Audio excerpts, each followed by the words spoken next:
Good morning, mamas. It's the beginning of a new week. Well, it's a holiday, but who's counting? I am excited to share with you this morning our Mom Spiration number 6.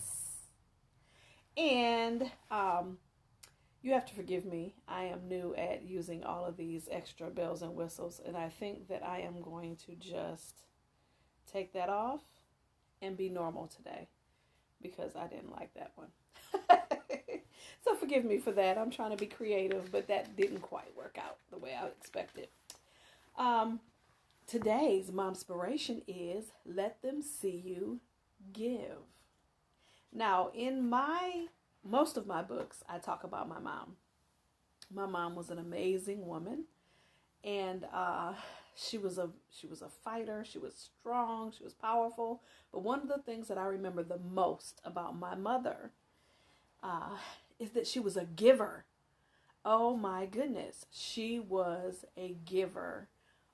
If ever I met one, she was an example of giving. And I'm not just talking about giving money. So we're going to talk about all the ways in which we can give and be an example to our children of giving. But growing up, we didn't have a lot at all.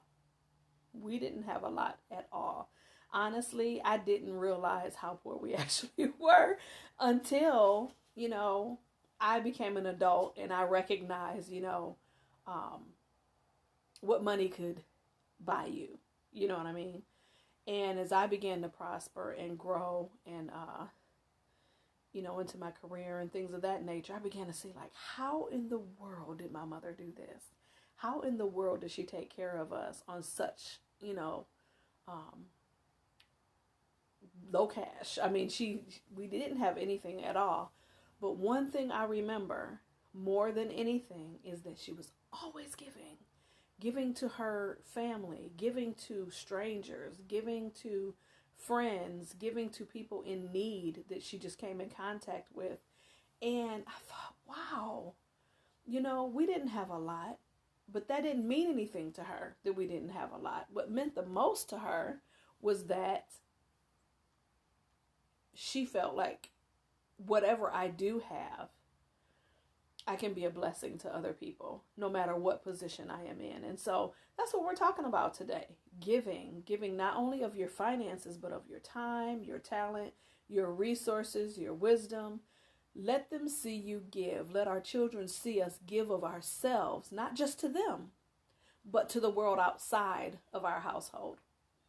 And so, there's been times in my husband and I's life, we've been married for 24 years, where we have been blessed to be able to give a lending ear to those that are dealing with struggling circumstances. We've been able to give finances and, pay people's rent or give away a car or,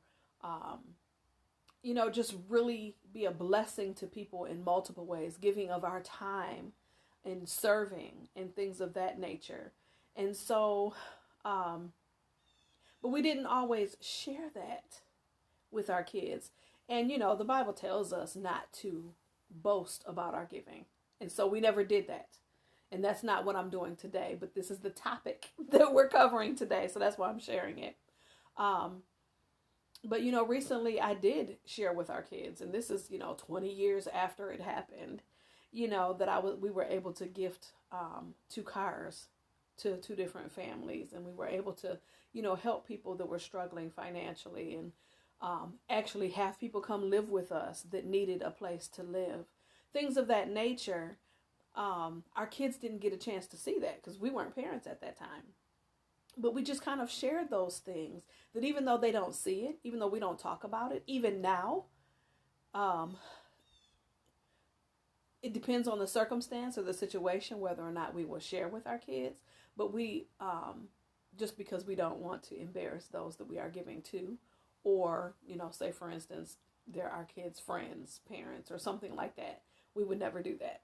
But it's just important for your kids to know and to be in an environment where everything is not so self-absorbed. Everything is not about me, me, me, me, me, us, our household only, but that we care about the needs and the safety and the concerns of other people as well.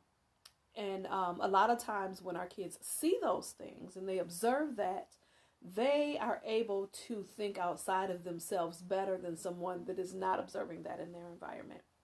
And so it's so incredibly important to let our children see us give. Let them see us give of our finances. Let them see us invest in other people's dreams. Let them see us invest in, the ministry that we're committed to. Let them see us invest our time.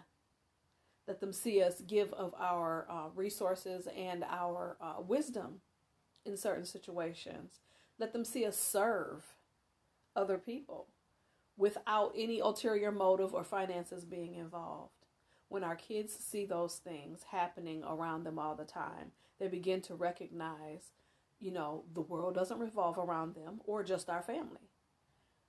But the world is, encompassed with lots and lots of people, and that we are all designed and created to give of ourselves. None of our gifts and our talents were created for us.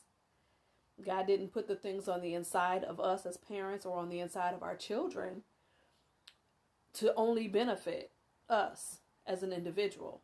But those gifts, those talents, that wisdom, those resources that He's blessed you with, He blessed you to be a blessing to other people. And again, don't just think of this as financial. Financial, yes, but other means, your gifts, your talents, your resources, your time. Those are the things that we need to give and encourage our children to give of themselves as well. I truly, truly believe in sowing seeds. I truly believe that the words that we speak, the actions that we take, the love that we give, the time, talent, and resources that we sow into other people's dreams and needs will always, always, always come back into our life in one way or another. And I think it's important that our kids see that and that they recognize that law of reciprocity, so to speak, that you reap what you sow.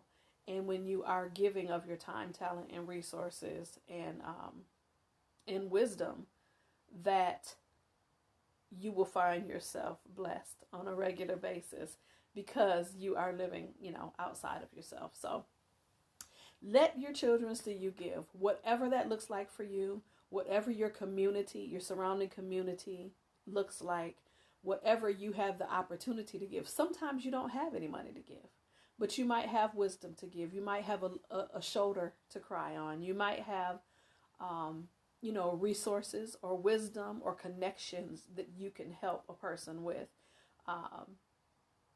There's a lot that you have to give. So never think that, oh, I'm broke, I don't have anything to give. You have a lot to give. God put things on the inside of you that other people need. And so your children need to see you thinking outside of yourself, outside of your household, and giving to your community, giving to family and friends in whatever way you possibly can. So I think that's very important. I have had my kids in the past very passionate about helping people that are without a home, that are homeless, and helping children that are without food. And so we have, as a family, we have volunteered and done things in those areas because not only was it something that my husband and I were passionate about as ministers, but our children have this innate passion to help. And that has to be fostered. If you have a kid that is specifically very, very, very sensitive to the needs of others, do not downplay it. Do not ignore it. That may have a lot to do with their purpose and their destiny and what God has called them to do. So you need to nurture that. And you need to help them foster that in any way that you possibly can. So we have served, in multiple capacities, both in our church and outside of the church, to help people in those areas make meals for children that are food insecure. We've had all kinds of opportunities. And so giving may look different for every single one of you, every single one of your families. And you may have a child that wants to give in a certain way that you never thought of. Encourage that. Maybe they want to sew teddy bears for kids in the hospital, or maybe they want to, make bags for the homeless or something. Whatever it is, don't discourage it. Allow your kids to give in a way that touches their heart, because there's something to that. And if you have been wanting to give to your community, whether it's financial, time, talent, resources, or wisdom, I encourage you to step out and to do that in whatever way that you possibly can. It's funny. Kids go through this transition, especially during the holidays, which is coming upon us, where everything's about what I'm going to get. Let me make my list of what I want. And then they kind of go through this transition where it's like, what am I going to get for someone? How can I bless someone? And that comes later on, as they get older, as long as it is fostered, where they want to be a blessing.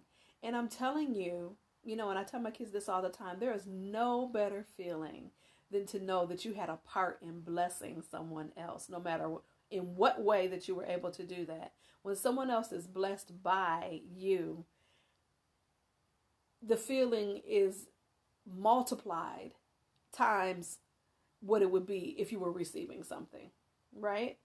And the flip side of that is being able to receive. I'm not very good at that, to be honest.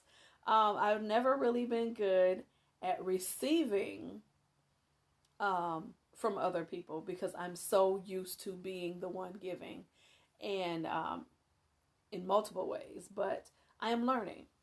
God is teaching me how to receive and not feel some weird kind of way about it. So we all have our issues. That's one of mine, being receiving from other people. But just teaching your kids how much of a blessing it is to be on the giving end of things, and just know that the seeds that they sow are going to produce fruit in their life one way or the other. It may not come back in the same form. It may come back in the form of favor. It may come back in the form of opportunities. It may come back in the form of, financial increase, whatever that is. But just know that as you are giving, you're going to live a blessed life. And when your kids see that and they witness that, they fall in step, and you begin to see them having the heart to give in multiple ways outside themselves in their household. So let your children see you give. That is our Mom Spiration number 6, and we will see you tomorrow. Bye-bye.